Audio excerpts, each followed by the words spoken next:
آله وأصحابه وسلم تسليما كثيرا كثيرا.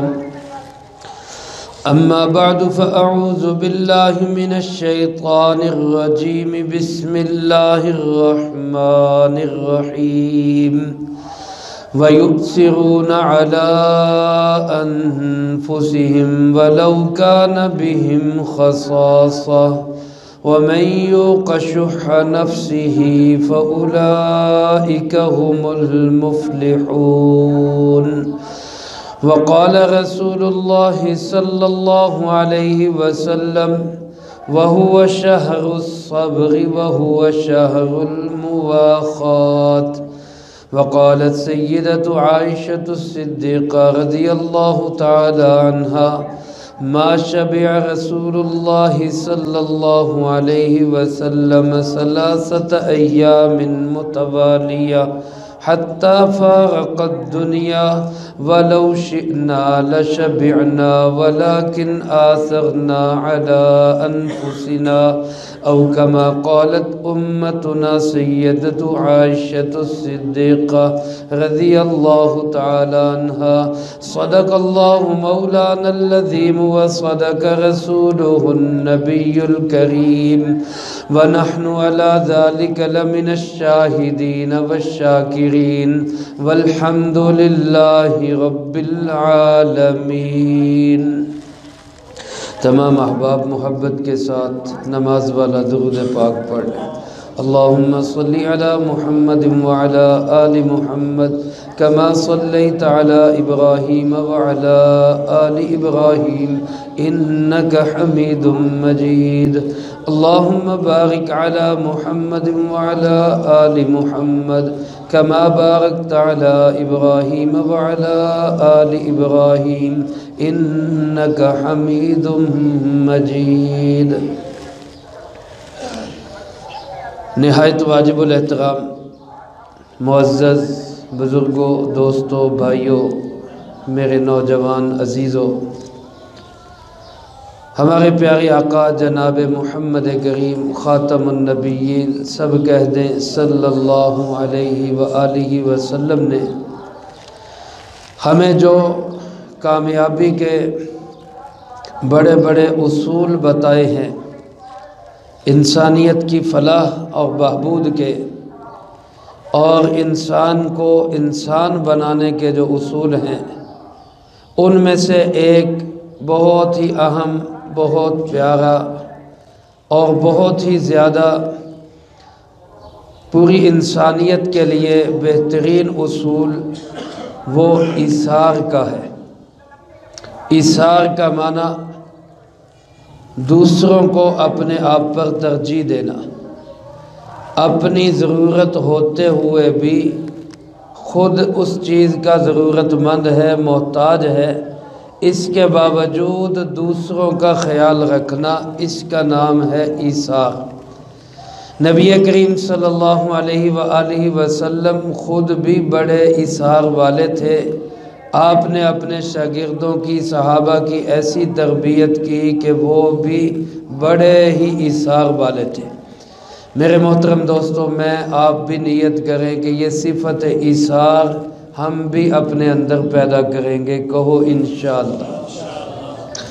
میں اس کے متعلق چند ایک گزارشات عرض کرنا چاہتا ہوں، 1-2 واقعات سنانا چاہتا ہوں، تاکہ ہمیں احساس ہو کہ آج ہم اس صفت سے کتنا دور ہیں۔ میرے دوستو، اسلام ترجیح دینے کو، ایثار کرنے کو، دوسروں کو آگے رکھنے کو، اسلام اس کی حوصلہ افزائی کرتا ہے۔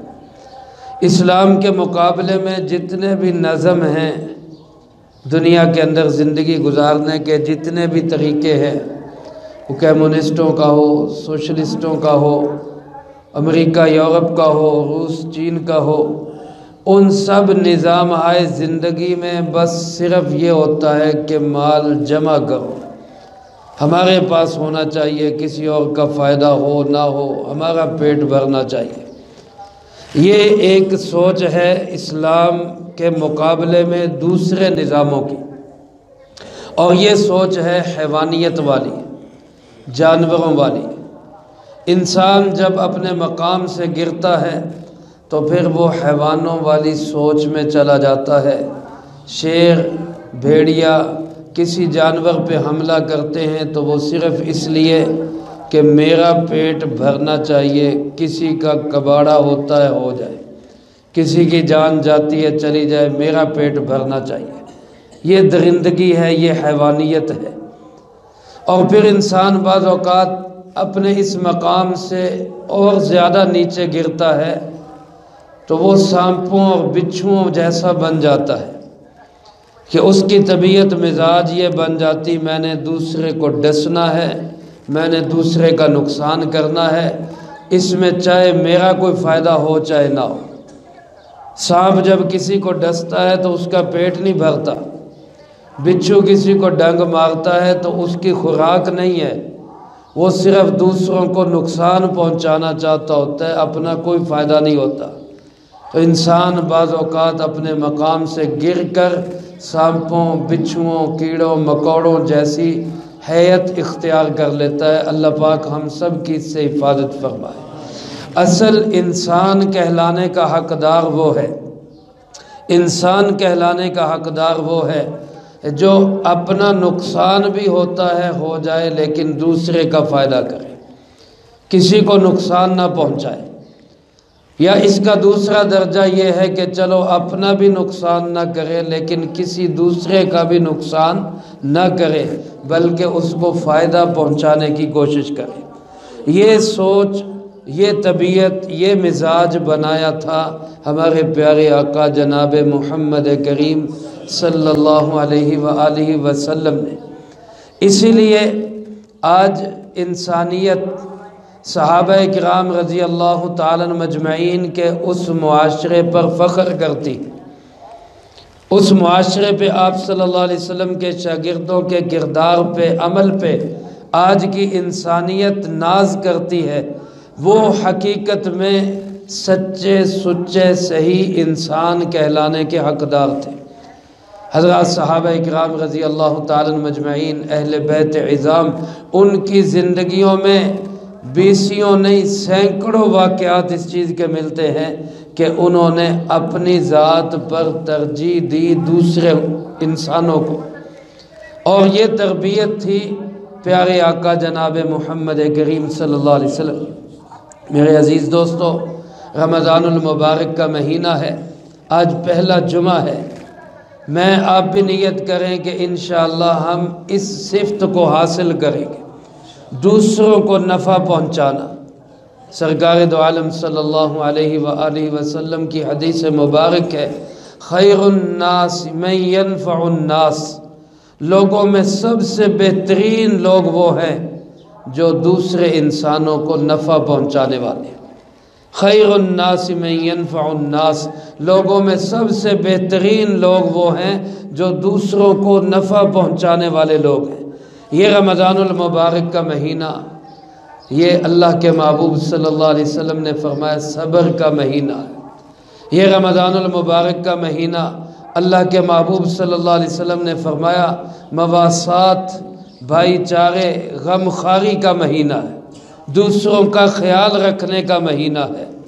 اس مہینے میں ہمارے پیارے آقا جناب نبی پاک صلی اللہ علیہ وآلہ وسلم کا جود و کرم، جو پہلے ہی بڑے سخی تھے، پہلے ہی بہت خرچ کرنے والے تھے، پہلے ہی دوسروں پہ لٹانے والے تھے، دوسروں کا خیال رکھنے والے تھے، لیکن اس مہینے میں حدیث مبارک میں آتا ہے آپ کا جود و کرم، آپ کی سخاوت اور عنایت اور آپ کا لوگوں پہ خرچ کرنا وہ ایسے بڑھ جاتا تھا جیسے تیز آندھی اور ہوا چلتی ہے۔ اس طرح آپ لوگوں پہ خرچ کرتے، فیاضی کرتے، لوگوں کے کام آتے اور لوگوں کا بھلا سوچا کرتے تھے۔ اللہ مجھے آپ کو بھی اس صفت کا کوئی حصہ نصیب فرمائے۔ حضرات صحابہ کرام رضی اللہ تعالیٰ مجمعین نے اپنے اندر اس صفت کو ایسا پیدا کیا کہ ساتوں آسمانوں کے اوپر سے عرش اعلیٰ کی بلندیوں سے اللہ نے صحابہ کی صفات کی آیات نازل فرما دی۔ آپ صلی اللہ علیہ وآلہ وسلم کے پاس ایک دفعہ ایک مہمان تشریف لائے مسجد میں۔ آپ نے پوچھا بھائی کوئی ہے جو اس کی مہمان نوازی کرے گا؟ سارے گھروں کا تقریباً حال یہی تھا کہ سب خرچ کیا کرتے تھے، رکھا نہیں کرتے تھے۔ اس وقت آپ کے گھرانوں کا حال یہی تھا، اپنے گھرانے میں کچھ نہیں۔ آپ نے کسی کو کہا بھائی کوئی اس مہمان کی مہمان نوازی کرے، کون کرے گا؟ ایک صحابی ابو طلحہ رضی اللہ تعالیٰ عنہ انصاری صحابی، انہوں نے کہا اللہ کے محبوب جی صلی اللہ علیہ وسلم یہ مہمان مجھے دے دیں، میں اس کی مہمان نوازی کروں گا۔ آپ نے فرمایا بہت اچھا۔ گھر گئے، مہمان کو بٹھا کر اندر گھر میں جا کر گھر والوں سے پوچھتے ہیں ہاں بھائی کچھ ہے گھر میں کھانے کے لیے؟ تو گھر والوں نے کہا کہ میرے سرتاج اتنا ہی ہے جو بچوں کے لیے کافی ہے، نہ آپ کے لیے ہے نہ میرے لیے ہے، صرف اتنا ہے، بچے کھا کے سو سکتے ہیں، اس کے علاوہ کچھ نہیں۔ صحابی رسول کا عمل دیکھیں، اس کا جواب دیکھیں، کہنے لگے اپنی زوجہ سے کہ بچوں کو کسی طرح بہلا پھسلا کر، لوری دے کر، تھپکی دے کر بچوں کو سلا دو، وہ کھانا مہمان کے سامنے رکھ دو۔ اور اس زمانے میں رواج یہ تھا کہ میزبان مہمان کے ساتھ بیٹھ کر کھاتا تھا، ورنہ مہمان بھی نہیں کھاتے تھے۔ اب انہوں نے کہا کہ اگر میں ساتھ بیٹھ کے کھاؤں گا تو مہمان کے لیے کھانا کم ہو جائے گا۔ جب بندہ نیک عمل کرنا چاہتا ہے تو پھر اللہ ترکیبیں خود سجا دیتا ہے۔ برائی کی طرف بندہ جائے نا، کیسے کیسے ذہن چلتے ہیں، یہ برائی ایسے کرنی ہے، سکیم ایسے بنانی ہے۔ جب بندہ نیکی کی راہ پہ چلنا چاہتا ہے اس کے لیے بھی اللہ سکیمیں بتاتا ہے، ذہن کھلتا ہے۔ پھر صحابی کے ذہن میں آئی، انہوں نے کہا اپنی اہلیہ سے کہ تم ایسا کرنا، کھانا جب سامنے رکھا جائے اور کھانا ہم کھانے لگیں تو چراغ کو ٹھیک کرنے کے بہانے بجھا دینا، چراغ ٹھیک کرنے کے بہانے سے بجھا دینا۔ ابھی چونکہ پردے کے احکامات نہیں آئے تھے اس لیے سامنے آنا کوئی مشکل نہیں تھا، تو اہلیہ نے چراغ ٹھیک کرنے کے بہانے اس کو بجھا دیا۔ اب جب اندھیرا ہو گیا تو یہ میزبان ایسے ہی منہ چلاتے رہے، آوازیں نکالتے رہے جیسے کھانا کھا رہے ہو، حالانکہ انہوں نے کھایا نہیں، اور کھانا مہمان نے پیٹ بھر کے سیر ہو کے کھا لیا۔ اب یہ ایسا عمل ہے کہ اپنے آپ پر بھی، اپنی بیوی پر بھی، اپنے بچوں پر بھی مہمان کو ترجیح دی، خود نہیں کھایا، خود بھی بھوکا، اہلیہ بھی بھوکی، بچے بھی بھوکے سو گئے، اور اپنے مہمان کو پیٹ بھر کے کھانا کھلا دیا۔ پھر یہ نہیں کہ اس عمل کا ڈنڈورا پیٹا ہو، اس عمل کے کوئی جو ہے تصویریں کھینچی ہوں، اس عمل کی تشہیر کی ہو کہ جناب میں نے رات ایسا کام کیا، کسی کو کانوں کان خبر نہیں ہونے دی۔ میرے عزیز دوستو، جب انسان اخلاص سے عمل کرتا ہے تو اللہ رب العالمین تو ہمارے دلوں کے حالات کو جانتا ہے، ہماری نیتوں کو جانتا ہے، ہمارے پردے میں جو کام ہیں اور اعمال ہیں اللہ تو ان سے بھی واقف ہے۔ صبح جناب محمد کریم صلی اللہ علیہ وآلہ وسلم کی بارگاہ میں پیش ہوئے، کوئی بات نہیں کی، اللہ کے محبوب صلی اللہ علیہ وسلم نے خود ہی فرمایا رات تمہارا عمل اللہ کو اتنا پسند آیا، اتنا پسند آیا کہ اللہ نے قرآن میں آیات نازل فرما دی، وَيُؤْثِرُونَ عَلَىٰ أَنفُسِهِمْ وَلَوْ كَانَ بِهِمْ خَصَاصَةٌ، خود بھوکے رہ کے یہ دوسروں کو کھلانے والے، یہ ہیں میرے نبی کے صحابہ۔ میرے محترم دوستو، یہ ایک واقعہ نہیں ہے، ایسے بیسیوں نہیں سینکڑوں واقعات جناب محمد کریم صلی اللہ علیہ وسلم کے صحابہ کرام کے تھے، اہل بیت عظام کے تھے۔ آپ حضرات جانتے ہیں سیدہ فاطمہ رضی اللہ تعالیٰ عنہ خاتون جنت، نبی کریم صلی اللہ علیہ وسلم کی سب سے چھوٹی پیاری اور لاڈلی لخت جگر، حسنین کی اماں جان حضرت سیدنا علی المرتضیٰ رضی اللہ تعالیٰ عنہ کا حرم، ان کا گھرانہ، ان کی پاکیزہ محترم زوجہ اس گھرانے کا عمل دیکھیں۔ حضرت علی کرم اللہ وجہہ محنت مزدوری کر کے تھوڑا سا کھانا ملتا ہے، ایک یہودی کے باغ میں محنت کرتے ہیں، تھوڑا سا اس راشن دے دیتا ہے، غلہ دے دیتا ہے، وہ گھر لے کے آتے ہیں۔ سیدہ فاطمہ رضی اللہ تعالیٰ عنہ اس کو پیستی ہیں، اس کا آٹا گوندتی ہیں، روٹی بناتی ہیں، کھانا تیار ہوتا ہے، کھانے کے لیے بیٹھا یہ گھرانہ محبوب کریم صلی اللہ علیہ وسلم کا اپنا مقدس گھرانہ، وہ گھرانہ کہ جس کے لیے اللہ کے محبوب اگر ہاتھ اٹھاتے تو کائنات کے سارے خزانے اس گھرانے پہ لٹا دیے جاتے۔ اللہ کے محبوب کے اپنے گھر کی حالت کیا ہے؟ روزہ رکھا ہوا ہے، افطار کا وقت ہے، باہر صدا لگتی ہے، اللہ کے محبوب کے گھر والوں یتیم پہ خرچ کرو، یتیم پہ خرچ کرو۔ یہ پورا گھرانہ آپس میں مشورہ کرتا ہے، وہ کھانا اتنا ہی ہے جس سے گزارا ہو سکتا ہے، لیکن پورا کھانا اٹھا کر اس یتیم کو دے دیا جاتا ہے۔ خود بھوکے ہیں، پانی سے روزہ کھول لیا، اگلے دن پانی سے ہی روزہ رکھا، اگلی افطاری ہوئی، دن بھر محنت کر کے تھوڑا سا غلہ حضرت علی کرم اللہ وجہہ لے کر آئے۔ سیدہ فاطمہ رضی اللہ تعالیٰ عنہ نے پکایا، کھانا تیار ہے، افطار پہ بیٹھے ہیں کہ صدا لگتی ہے مسکین پہ خرچ کرو۔ کوئی مسکین دروازے پہ آیا، مسکین پہ خرچ کرو۔ یہ پھر کھانا اٹھا کے اس کو دے دیتے ہیں۔ تیسرا دن آتا ہے، پانی سے افطار، پانی سے سحری، اور پھر تیسرے دن افطار کے لیے بیٹھے، کھانا تیار ہے، ایک قیدی آ جاتا ہے کہ میں قیدی ہوں، مجھ پہ خرچ کرو، وہ کھانا اٹھا کے اس کو دے دیا جاتا ہے۔ اندازہ کریں میرے عزیز دوستو، میں نے سنا دیا، آپ نے سن لیا۔ سننا سنانا آسان ہے، لیکن جس پہ بیت رہی ہوتی ہے، تصور کریں سحری بھی پانی سے، افطاری بھی پانی سے، پھر 3 دن کا روزہ، اس حالت میں بھی خرچ کرنا۔ اللہ رب العالمین کو ایسا پیار آتا ہے، قرآن میں آیات نازل فرما دیتے ہیں، وَيُطْعِمُونَ الطَّعَامَ عَلَى حُبِّهِ مسکینا و یتیما و اسیرا۔ یہ وہ لوگ ہیں جو اپنی خواہش کے باوجود، بھوک کے باوجود، طلب کے باوجود کبھی یتیم کو کھلاتے ہیں، کبھی مسکین کو کھلاتے ہیں، اور کبھی قیدیوں پہ خرچ کرتے ہیں۔ یہ اثار تھا، یہ ہمدردی تھی، یہ خیر خواہی تھی۔ سیدہ عائشہ صدیقہ رضی اللہ تعالیٰ عنہ اماں جان فرماتی ہیں، خود جناب نبی پاک صلی اللہ علیہ وسلم کا عمل کیا ہے، خود آپ کا عمل کیا ہے؟ فرماتی ما شبع رسول اللہ صلی اللہ علیہ وسلم 3 ایام متوالیۃ حتی فارق الدنیا۔ سیدہ عائشہ صدیقہ رضی اللہ تعالیٰ عنہ فرماتی ہیں، جناب محمد کریم صلی اللہ علیہ وآلہ وسلم نے زندگی بھر کبھی ایسا نہیں ہوا کہ آپ نے 3 دن مسلسل پیٹ بھر کے کھانا کھایا، زندگی بھر ایسا نہیں ہوا، یہاں تک کہ دنیا سے چلے گئے 3 دن لگاتار آپ نے پیٹ بھر کے کھانا کھایا ہو، ایسا کبھی نہیں ہوا۔ اور آگے کیا فرمایا؟ یہ اس لیے نہیں کہ ملتا نہیں تھا، یہ اس لیے نہیں کہ پاس نہیں تھا، یہ اس لیے نہیں کہ وہ کھا نہیں سکتے تھے۔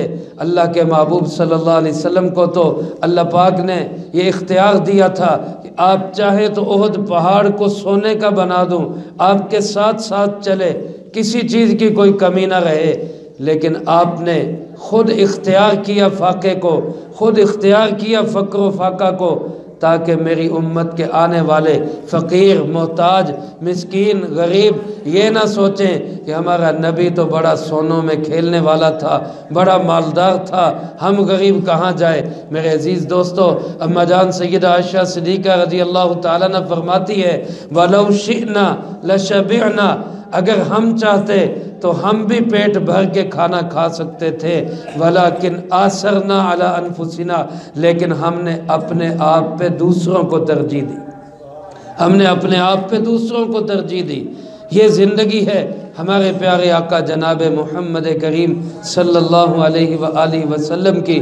بخاری شریف میں حضرت سہل بن سعد رضی اللہ تعالیٰ عنہ ایک روایت نقل کرتے ہیں، ایک خاتون نبی کریم صلی اللہ علیہ وآلہ وسلم کی خدمت میں ایک بڑی اچھی چادر لے کر آئی، ہدیہ پیش کیا اس نے ایک چادر کا آپ صلی اللہ علیہ وسلم کی بارگاہ میں، اور کہنے لگی اللہ کے محبوب میں آپ کے لیے لے کے آئی ہوں، اپنے ہاتھ سے بنا کے لائی ہوں، میری خواہش ہے کہ اس کو آپ استعمال کریں۔ سرکار دو عالم صلی اللہ علیہ وآلہ وسلم نے اس چادر کو قبول کیا، بڑی اچھی اور خوبصورت چادر تھی، آپ نے وہ زیب تن کی، اور جب آپ گھر سے باہر تشریف لائے، صحابہ میں بیٹھے، تو ایک صحابی رضی اللہ تعالیٰ عنہ کہنے لگے کتنی خوبصورت چادر ہے، کتنی پیاری چادر ہے، اللہ کے محبوب یہ چادر تو آپ مجھے عنایت فرما دیں، یہ چادر تو آپ مجھے عنایت فرما دیں۔ آپ تھوڑی دیر مجلس میں بیٹھے، پھر آپ گھر تشریف لے گئے، اور گھر جا کے آپ نے دوسری چادر اوڑھی اور اس چادر کو تہ لگا کے وہ لا کے اس صحابی رسول کو عطا کر دی۔ دوسرے صحابہ اس کو کہنے لگے تجھے پتہ بھی ہے اللہ کے محبوب کبھی نہ نہیں کرتے، تجھے پتہ بھی ہے کہ آپ کی زندگی میں کبھی نہ کا لفظ ہی نہیں ہے، کبھی لا کا لفظ ہی نہیں ہے، کبھی آپ نے سائل کو موڑا نہیں ہے، کبھی کوئی سوالی آپ کے در پہ آیا تو خالی نہیں گیا، اگر آپ کے پاس تھا تو آپ نے اپنے پاس سے دیا، اگر پاس نہیں تھا تو آپ نے ادھار پکڑ کے اس کی ضرورت پوری کی۔ تو جب تجھے پتہ ہے آپ نہ نہیں کرتے، آپ لا نہیں کہتے، آپ سوالی کو موڑتے نہیں ہیں، تو ایک چادر آپ نے زیب تن کی ہے، آج ہی پہنی ہے، تو نے کیوں ان سے مانگ لی؟ آگے اس عاشق رسول صحابی کا جواب بھی سنے، وہ کہنے لگا میں نے کوئی اس کو پہننے کے لیے تھوڑی مانگا ہے، میں نے یہ چادر تو اس لیے مانگی ہے کل کو میرا انتقال ہو جائے تو یہ چادر میرے لیے کفن کا حصہ بن جائے۔ اور حضرت سہل بن سعد فرماتے ہیں پھر ہوا بھی ایسا ہی، اسی نبی کریم صلی اللہ علیہ وسلم کے مبارک جسم سے لگی چادر میں اس صحابی رسول کو کفن دیا گیا۔ میرے عزیز دوستو، یہ وہ صحابہ تھے، یہ وہ ہمارے پیارے آقا جناب محمد کریم صلی اللہ علیہ وسلم تھے۔ اگر میں اثار کے واقعات سنانے لگوں سارا رمضان گزر جائے، اثار کے واقعات ختم نہ ہو، خلاصہ میری بات کا یہی ہے کہ یہ صبر کا مہینہ ہے، یہ دوسروں کے ساتھ غمخواری کا مہینہ ہے، یہ اپنے آپ پہ دوسروں کو ترجیح دینے کا مہینہ ہے۔ انسان ہم بنے اور اچھا سچا انسان وہی ہوگا جو اپنی ضرورت کو پیچھے ہٹا کے دوسروں کو سامنے رکھے۔ میری ضرورت رہ جائے کوئی بات نہیں، میرے بھائی کی ضرورت پوری ہو جائے، دوسروں کی ضرورت پوری ہو جائے، میرے ہمسایوں کی ضرورت پوری ہو جائے، اس بات کا خیال رکھتے ہوئے اگر ہم اپنی زندگی گزاریں، یقین مانے ہم انسان بنیں گے، یقین مانے ہم انسان بنیں گے۔ خلافت عثمانیہ کا واقعہ آپ کے سامنے عرض کر دیتا ہوں مختصر وقت میں۔ خلافت عثمانیہ میں ایک خاتون ایک دکاندار کے پاس جاتی ہے اور اس سے جا کر کوئی سودا مانگتی ہے کہ مجھے یہ چیز دے دو۔ وہ دکاندار کہتا ہے بہن ایسا کرو، میری دکان صبح سے میں نے بھی کھولی ہوئی ہے، میرے بھائی نے بھی دکان کھولی ہوئی ہے، میں نے اتنا کما لیا ہے کہ میرا آج کا گزارا ہو سکتا ہے، میں نے دیکھا ہے میرے ساتھ والی دکان پر اتنے گاہک نہیں آئے، تو مہربانی کر یہ سودا جا کے اس سے لے لے۔ تصور کر سکتے ہیں آج کے دور میں اس کی کوئی مثال پیش ہو، پھر انگریز آیا اور ہمارا اسلام کا دشمن آیا، ہمارے نبی کا دشمن آیا اور اس نے خلافت کو ختم کیا اور اپنا نظام لایا تو ترقی کی۔ آج ترقی کا حال یہ دیکھ لے، ہر بندے کو اپنی پڑی ہوئی ہے، میرا گھر پورا ہونا چاہیے، میرا پیٹ بھرنا چاہیے، دوسرے کا بھرتا ہے بھرے، نہیں بھرتا نہ بھرے، کسی کا فائدہ ہوتا ہے ہو، حتیٰ کہ یہاں تک کہ کسی کا نقصان بھی ہوتا ہے تو ہو جائے، میرا فائدہ ہونا چاہیے۔ یہ فرق ہے اسلام کا اور اس انگریزی نظام کا۔ تو میں آپ ہم سب الحمدللہ اللہ سے محبت کرنے والے ہیں، کہو بے شک ہم سب جناب محمد کریم صلی اللہ علیہ وآلہ وسلم سے سچی پکی محبت کرنے والے ہیں، کہو بے شک۔ جب ہم محبت کرتے ہیں تو پھر اعمال بھی وہ اختیار کریں جو اللہ اس کے رسول صلی اللہ علیہ وسلم کے بتائے ہوئے۔